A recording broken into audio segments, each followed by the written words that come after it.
Narcissist Lingo Explained. If you watch a lot of content about narcissism, you might see these words all of the time, but you might not know what they all mean.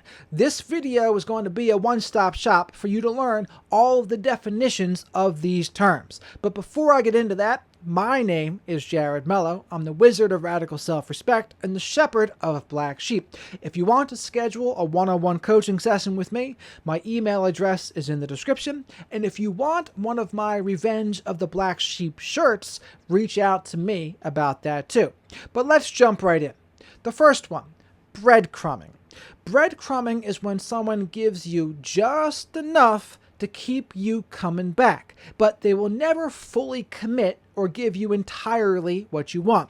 Instead, they will give you crumbs of what you really want, and they will keep on giving you a crumb, a crumb, a crumb to keep you around. They call this breadcrumbing. The next one, Duper's delight. Duper's delight is when someone gets enjoyment and glee from lying, cheating, or screwing someone over.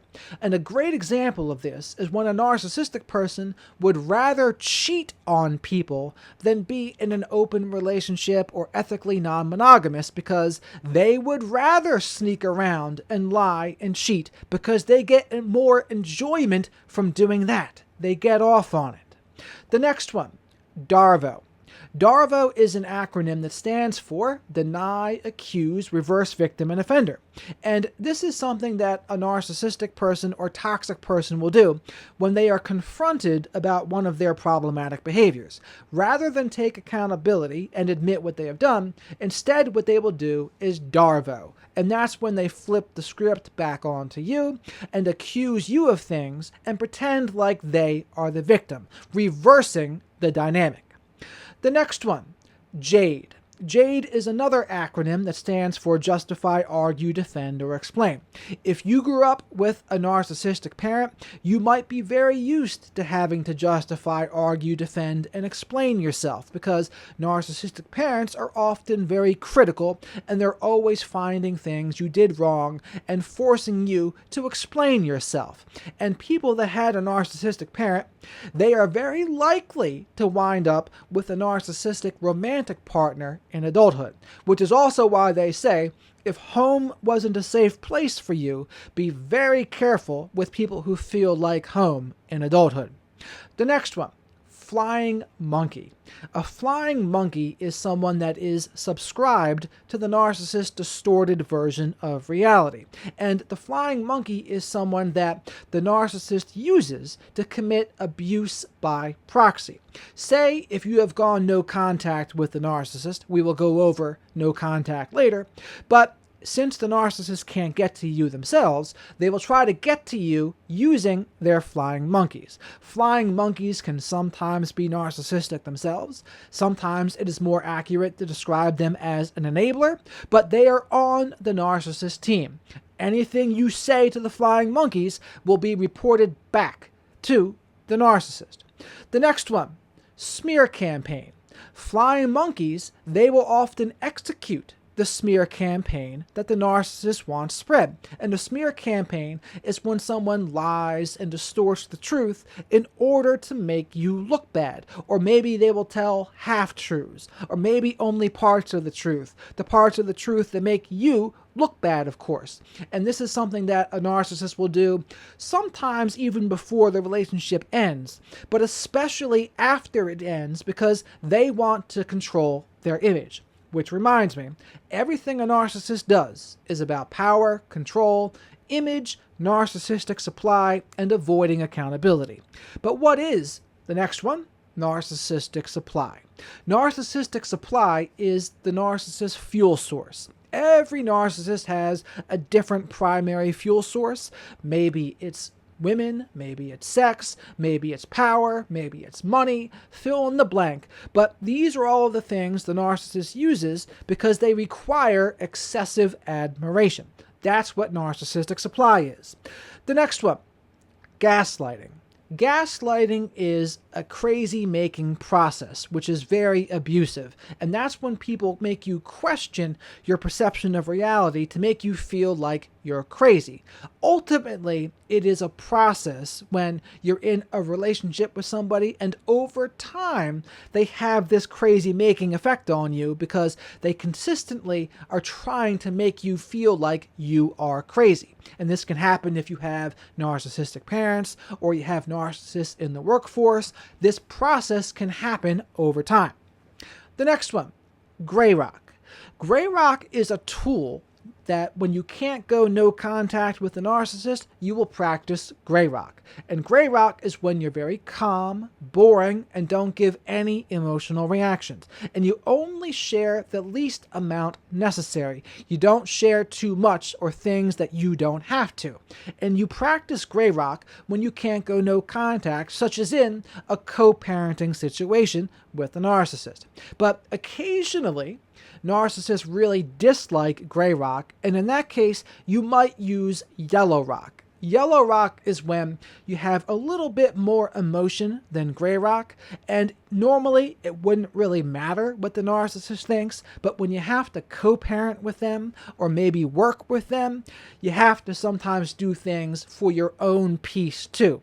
And especially if things can get dangerous, I recommend safety first always. Next, no contact. No contact is what we tell people to do when they've been in a relationship with a narcissist, or maybe there's a narcissistic family member that refuses to respect your boundaries. The only thing left to do to practice radical self-respect is to go no contact. The right way to go no contact is to block them on everything and leave no channels of communication open. The next one, hoovering. Hoovering is something that a narcissist will do or a toxic person will do after a breakup. And this is when they try to contact you any way they possibly can.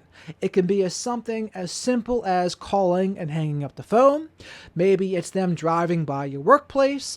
Maybe it's them talking to one of your friends or family members and telling them to talk to you. Maybe it's a text message. Maybe it's a phone call. But it's any form of communication that they are trying to reinitiate with you. That's why they call it hoovering, because it's named after the Hoover vacuum. They are trying to suck you back in to their reality. The next one, the silent treatment. The silent treatment is a punishment used to manipulate and to control. Often people confuse this with no contact, but the big difference is no contact is a boundary for yourself to protect yourself and keep yourself safe. The silent treatment is a punishment used to manipulate or control. The next, stonewalling. Stonewalling is when someone shuts down in a conversation, and often it's because someone's bringing up one of their problematic behaviors, and instead of working with that person and collaborating, they will shut down and stonewall it so that you have to change the topic or you just give up on it. And this is different than taking a break in a conversation. That can be an emotionally mature thing to do and a healthy thing to do if you want to step away to get your emotions under control, as long as you come back to the problem at some point within a reasonable time frame. But that's what stonewalling is. The next one, projection. Projection is what a narcissist will do when they accuse you of doing the things that they are doing themselves. There is also a term called projective identification, but that's a little more complex and a little more of a next level term. But to keep it simple, projection is when they accuse you of the things that they are doing themselves. The next one, word salad. Word salad is when the narcissist or toxic person says a whole lot of words, but absolutely nothing. Usually they will say, do word salad when someone's confronting them about their problematic behaviors, and they will start talking about anything besides what you are talking about. They will talk about things in left field out of nowhere, and it might make no sense. But they do this to be crazy making, and they do this to avoid accountability and to get you to give up and just not hold them accountable anymore. But when they say a whole lot of words, but say absolutely nothing and don't make any sense, that is called word salad. The next one, triangulation. Triangulation can be a romantic thing where someone will try to make someone jealous by talking about a third person. They call this triangulation. Triangulation within the family can be when instead of talking to someone directly, what they do is talk to a third person about the other person. And this happens a lot in dysfunctional families where people either sweep problems under the rug or they gossip a lot behind each other's backs and use triangulation. Instead of addressing things directly, they do it in a sneaky way behind each other's back. They call that triangulation. The next one, counter-parenting. Counter-parenting is when you are co-parenting with a narcissist, but they are trying to sabotage all of your co-parenting efforts. That's why they call this counter-parenting. And it's a really difficult position to be put in because you can't go no contact when you have to co-parent / counter-parent with a narcissist. And that's when these other tools come into play. Gry Rock, Yellow Rock, not JADing, justify, argue, defend, or explain. That's when you have to use these tools when you can't go no contact. The next one, and this might be the last one, parallel parenting. Parallel parenting is something you may do when the co-parent is a narcissist and the kids have their own rules at the narcissist's house, and then you have a completely different set of rules at your house because you don't agree with what the rules would be with the narcissist, or the narcissist is trying to counter-parent and they're not going to listen to what you say anyway, so maybe you have some rules and guidelines, but at the narcissist's house, they can do whatever they want. It's a free-for-all. That's why they would call this that's why they would call this parallel parenting. They're doing their own thing, you're doing your own thing. But this is a good list here of all of the basic terms that we use in the narcissist space here. There's a couple that I also haven't said, but I'll maybe do that another time. But this is a good framework here of the basic terms that you will hear a lot of, so that when you hear these words again in the future, you'll know what we're all talking about. But if you got this far, please remember to subscribe to the channel if you haven't already. Please remember to like the video if you liked it. Comment below your thoughts on this video or other terms that you think I missed. And share this video with others that you think might benefit. But with that, thank you very much for watching and have a great rest of your day.